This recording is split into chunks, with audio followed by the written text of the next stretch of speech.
네, 우리 가슴에 손을 얹고 고백하길 원합니다. 말씀하옵소서 주의 종이 듣겠나이다 라고 고백하겠습니다. 시작.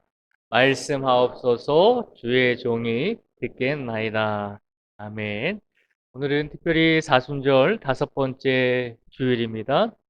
오늘 요한복음 12장 1절에서 8절까지의 말씀, 우리가 너무나 잘 알고 있는 예수님께서 십자가 달려 돌아가시기 일주일 전에 마르다가 잔치하는 집에서 예수님의 오늘 본문에는 발이라고 되어 있기도 하고, 또 마태복음과 마가복음에 보면 머리서부터 예수님에게 향유를 뿌렸다라고 되어 있습니다. 어찌되었든지 오늘 예수님에게 향유를 부어드린 이 마리아의 사건을 통해서 우리가 이 사순절 기간에 어떤 마음을 가지고 살아가야 할지를 우리가 한번 되새겨 보고자 합니다. 오늘 말씀을 한번 볼까요? 1절과 2절 말씀을 저희가 한번 같이 읽어보겠습니다. 1절과 2절의 말씀입니다. 시작. 6월절 엿새 전에 예수께서 베다니에 이르시니 이곳은 예수께서 죽은 자 가운데서 살리신 나사로가 있는 곳이라. 거기서 예수를 위하여 잔치할세 마르다는 일을 하고 나사로는 예수와 함께 앉은 자 중에 있더라. 아멘. 오늘 이 1절과 2절 말씀에 보면 예수님께서 베다니에 이르셨을 때 그곳에서 죽었다가 살아난 나사로가 있는 베다니에 머물게 되셨을 때 예수님께서는 예수님을 위해서 사람들이 잔치해 주는 그 자리에 있게 되셨다라고 말씀하고 있습니다. 똑같은 사건을 기록하고 있는 마태복음 26장과 마가복음 14장 말씀에 보면 뭐라고 기록이 되어 있냐면 베다니 문둥병자 시몬의 집에서 잔치가 이루어졌다라고 되어 있습니다. 그러니까 이 마태복음, 마가복음 그리고 요한복음은 같은 사건을 기록하고 있는데요. 마태복음과 마가복음을 통해서 우리가 알 수 있는 것은 그 잔치가 열렸던 장소는 베다니에 살고 있던 문둥병에 걸렸던 시몬이라고 하는 사람의 집에서 잔치가 열렸다라고 그렇게 저희는 이야기하고 있습니다. 어쨌든 예수님을 위해서 그곳에서 잔치가 벌어지게 되었는데 1절과 2절 말씀에 보면 예수님을 위해서 잔치할 때 마르다는 일을 하고 있었고 나사로는 예수와 함께 앉은 자 중에 있었다라고 되어 있습니다. 예수님을 위해서 잔치를 벌이고 있잖아요. 그러면 마리아는 최선을 다해서 음식을 준비했고 또 죽었다가 살아난 나사로는 예수님과 함께 앉아 있으면서 예수님이 하시는 말씀에 귀를 기울이고 경청하고 있었다는 것입니다. 그리고 나서 어떤 일이 벌어졌을까요? 3절 말씀을 같이 한번 또 읽어보겠습니다. 3절을 같이 읽겠습니다. 시작. 마리아는 지극히 비싼 향유 곧 순전한 나드 한 근을 가져다가 예수의 발에 붓고 자기 머리털로 그의 발을 닦으니 향유 냄새가 집에 가득하더라. 아멘. 예수님을 위해서 잔치를 벌이고 있을 때 그곳에는 예수님의 제자들이 있었겠죠. 그리고 그곳에는 예수님과 함께 식사하기 위해서 자리온 많은 손님들이 있었을 것입니다. 서로 즐거운 대화를 해 나가면서 서로 음식을 권하고 맛있는 음식을 서로 즐겁게 먹고 있었을 것입니다. 그런데 그때 마리아라고 하는 한 여인이 예수님이 식사하고 계신 그 자리에 들어오죠. 들어와서 무엇을 하나요? 오늘 본문 말씀에 보니까 지극히 비싼 향유, 곧 순전한 나드 한 근을 가져다가 예수의 발에 붓고 자기 머리털로 그의 발을 닦으니라고 되어 있습니다. 비싸고 좋은 향이 나는 기름을 예수님의 발에 부었다는 것이죠. 그런데 비싸고 좋은 향유가 어떤 향유였냐면 어, 나드, 나드에서 난 기름이다라고 하는 것입니다. 나드는 인도 지역에서 난 향유를 말하고 있습니다. 그러니까 오늘 본문에 나오는 이 향유는 수입품인 것이죠. 수입을 해서 예수님께 드렸다는 것이죠. 그리고 그냥 향유가 아니라 명품 향유라고 하는 것입니다. 나드에서 난 향유라고 하면 최고의 가치로 여겨지고 굉장히 비쌌던 향유입니다. 비싸고 가장 좋고 향유가 나는 그 수입품인 에, 향이 나는 그 기름을 마리아가 가지고 와서 예수님의 발에 부었다는 것이죠. 발에 붓고 그리고 그 발을 자신의 머리털로 예수님의 발을 닦아 드렸다는 것이에요. 마리아가 비싼 향유를 예수님의 발에 붓고 머리털로 발을 닦아 드렸다라고 3절은 기록을 하고 있습니다.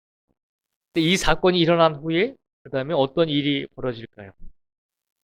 4절에서 6절까지 말씀해 보면 이 사건이 일어난 후에 어떤 일이 일어나게 됐는지를 우리에게 보여주고 있습니다. 4절에서 6절까지의 말씀을 한번 같이 읽어볼까요? 같이 읽겠습니다. 4절에서 6절까지의 말씀입니다. 시작. 제자 중 하나로서 예수를 잡아줄 가룟 유다가 말하되 이 향유를 어찌하여 300데나리온에 팔아 가난한 자들에게 주지 아니하였느냐 하니 이렇게 말함은 가난한 자들을 생각함이 아니요 그는 도둑이라 돈계를 맞고 거기 넣는 것을 훔쳐감이러라. 아멘. 이 4절부터 6절까지 말씀해 보면 마리아의 모습을 보면서 예수님의 제자 중에 한 사람이었던 가룟 유다가 마리아를 비난하죠. 뭐라고 비난하냐면 왜 이 좋은 향유를 이 좋은 기름을 그렇게 바닥에다 쏟아 버리느냐라고 하는 것입니다. 좋은 기름을 예수님의 발에 부어 드렸기 때문에 이 향유를 담아서 다시 사용하지 못한다는 것입니다. 차라리 그렇게 해서 향유를 없애 버릴 바에는 이 향유를 팔면 한 300데나리온 받을 수 있는데 그 300데나리온을 받아서 가난한 자들에게 주는 것이 더 옳지 않느냐라고 그렇게 이야기하면서 이제 마리아를 비난하고 책망하고 있습니다. 300데나리온은 자주 말씀을 드리지만 이스라엘 사람들이 하루 임금이 한 데나리온이니까 거의 한 1년치 임금이죠. 1년치 연봉이 되겠죠. 1년치 연봉을 한 번에 그냥 쓸모없게 바닥에다가 부어 버린 것이죠. 그 모습을 보면서 당시에 예수님의 재정을 맡아보고 있던 가룟 유다가 분명하게 아주 신랄하게 비판을 하고 비난을 했죠. 그렇게 허비할 바에야 차라리 팔아서 가난한 사람들에게 먹을 것이라도 하나 주는 것이 옳지 않겠는가라고 하는 것입니다. 굉장히 합당한 생각이잖아요. 허무하게 한순간에 땅에 버릴 바에야 그것을 팔아서 도움이 필요한 사람들에게 도움을 주는 것이 훨씬 낫지 않나라고 하는 그런 생각을 해볼 수 있게 되는 것입니다. 그런데 예수님께서 이 가룟 유다가 마리아를 책망하고 비난하는 것을 보면서 뭐라고 말씀하셨을까요? 예수님께서 7절과 8절의 말씀을 통해서 이렇게 말씀하셨습니다. 우리 7절과 8절의 말씀을 또 같이 읽어보겠습니다. 7절과 8절입니다. 시작. 예수께서 이르시되 그를 가만두어 나의 장래할 날을 위하여 그것을 간직하게 하라. 가난한 자들은 항상 너희와 함께 있거니와 나는 항상 있지 아니하리라 하시니라. 아멘. 이 7절 말씀에서 예수님께서 뭐라고 말씀하시나요? 예수께서 이르시되 그를 가만두어라 라고 말하고 있습니다. 마리아를 책망하지 말고 마리아를 비판하지 말고 그를 가만두라는 것입니다. 마가복음과 마태복음에 보면 예수님께서 그를 괴롭히지 말라라고 그렇게 예수님께서 말씀하고 있습니다. 오늘 본문에서는 괴롭히지 말라라는 말이 빠졌지만 마태복음과 마가복음에 보면 예수님이 보실 때 가룟 유다와 다른 사람들이 이 마리아를 괴롭히고 있다는 것입니다. 왜 괴롭혔나요? 단지 예수님의 발에 300데나리온이나 되는 기름을 부었기 때문에.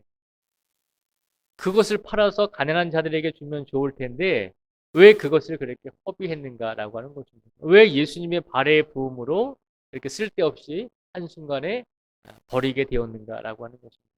못마땅히 했다는 거죠. 못마땅한 것을 뛰어넘어서 마리아를 괴롭혔다는 거예요. 그러니까 마리아가 이 말을 듣고 얼마나 심적으로 힘들었겠어요.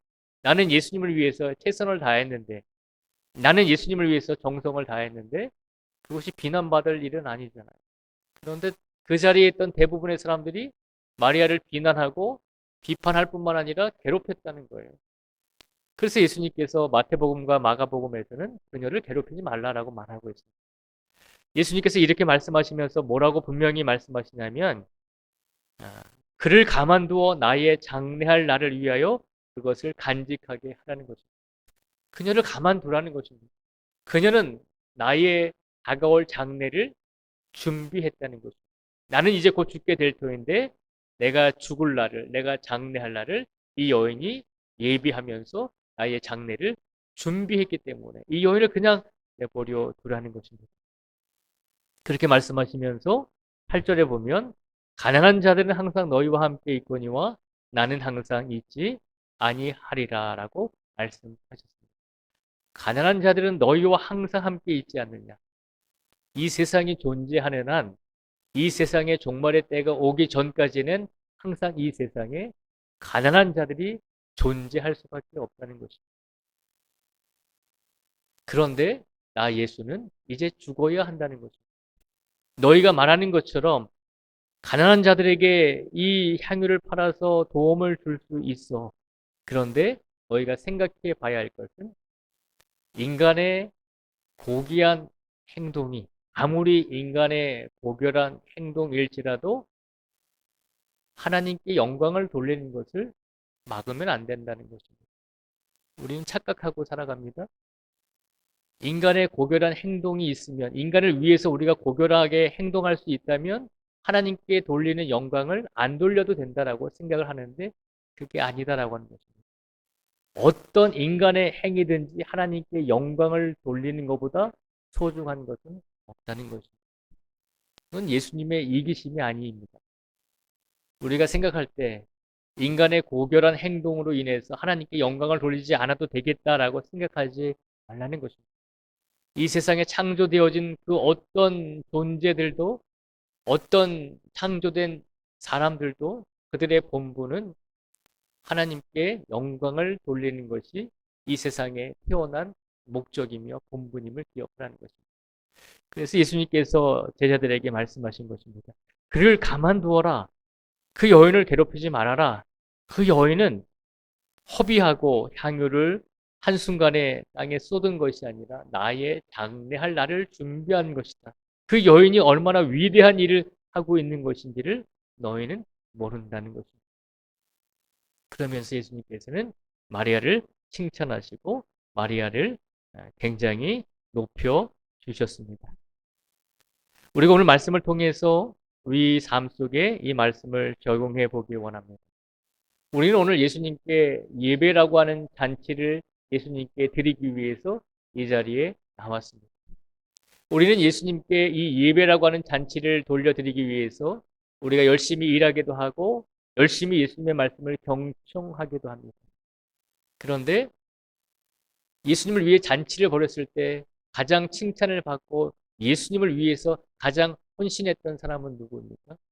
잔치를 벌이면서 음식을 준비하면서 여러 가지 일을 한 마르다가 아니라 그리고 예수님의 발 앞에 앉아서 예수님의 말씀을 경청했던 나사로가 아니라 자기의 모든 것을 다해서 자기의 정성을 다해서 할 수 있는 모든 최선을 다해서 온전히 예수님께 향유를 드린 마리아가 예수님께 칭찬 드릴 수 있었던 사람임을 우리에게 보여주고 있습니다.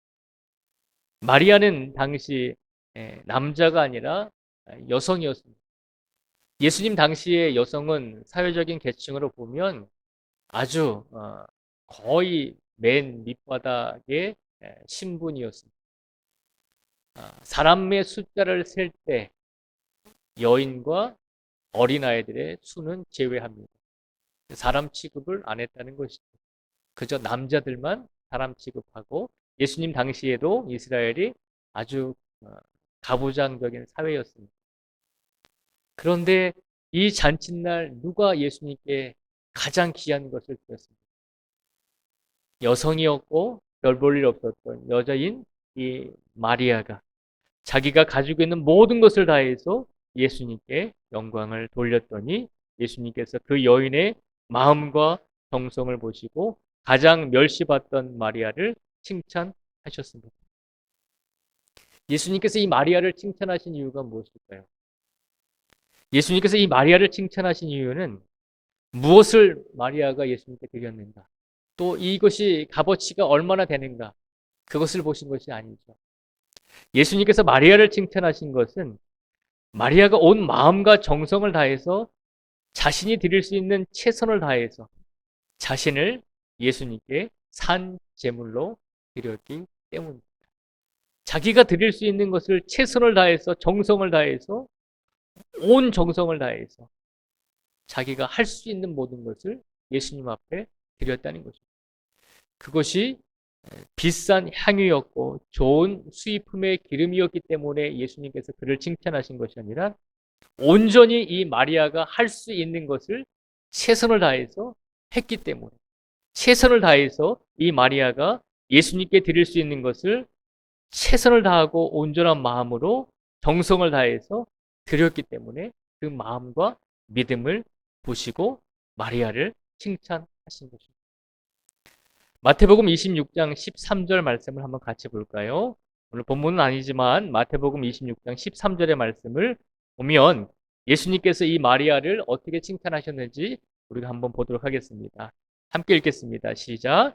내가 진실로 너희에게 이르노니 온 천하에 어디서든지 이 복음이 전파되는 곳에서는 이 여자가 행한 일도 말하여 그를 기억하리라 하시니라. 아멘. 예수님께서 마리아와 그 자리에 있는 모든 사람에게 선포하셨습니다. 내가 진실로 너희에게 이르노니 온 천하에 어디서든지 이 복음이 전파되는 곳에서는 이 여자가 행한 일도 말하여 그를 기억하리라 라고 말씀하셨습니다. 얼마나 큰 축복입니까? 아무리 시간이 흐르고 아무리 시대가 변할지라도 그리스도인들이 말씀을 읽을 때, 그리스도인들이 말씀을 함께 나눌 때 이 마리아의 사건을 기억하고 마리아의 사건을 우리가 함께 나눌 때마다 그 여인을 기억하게 될 것이다라고 하는 것입니다. 이 놀라운 축복을 주셨습니다.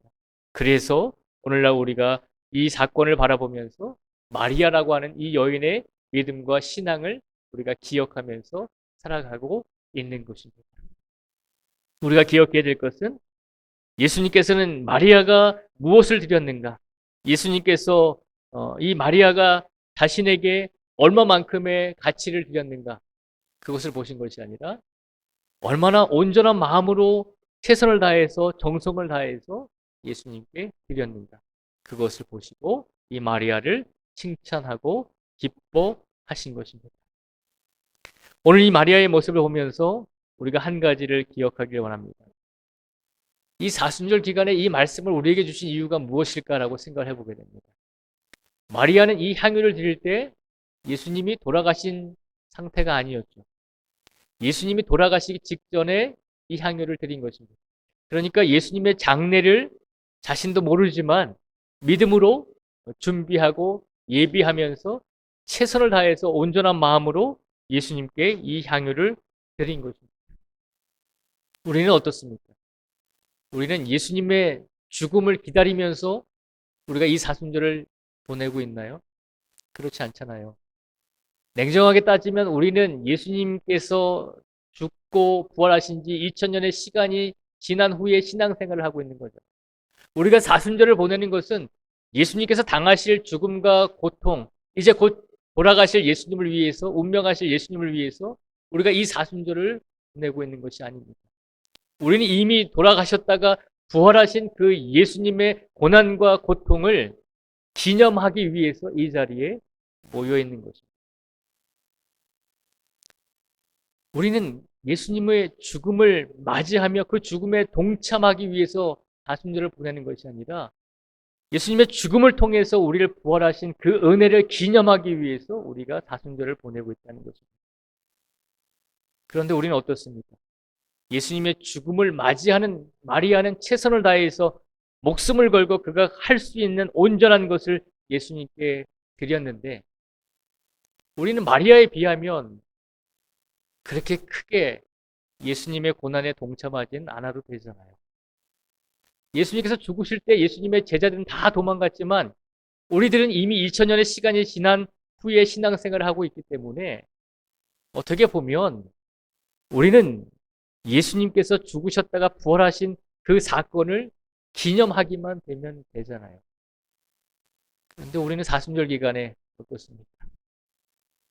예수님을 기념하면 되는데 그 기념하는 것도 버거워하면서 힘들어하면서 예수님을 위해서 이 40일 동안에 우리가 절제하고 우리가 낮아질 수 있는 삶을 살자라고 이렇게 다짐하고 고백하고 약속함에도 불구하고 우리의 삶은 이 사순절 기간에 어떤 삶을 살고 있는지 우리 자신을 한번 되돌아보라는 것입니다.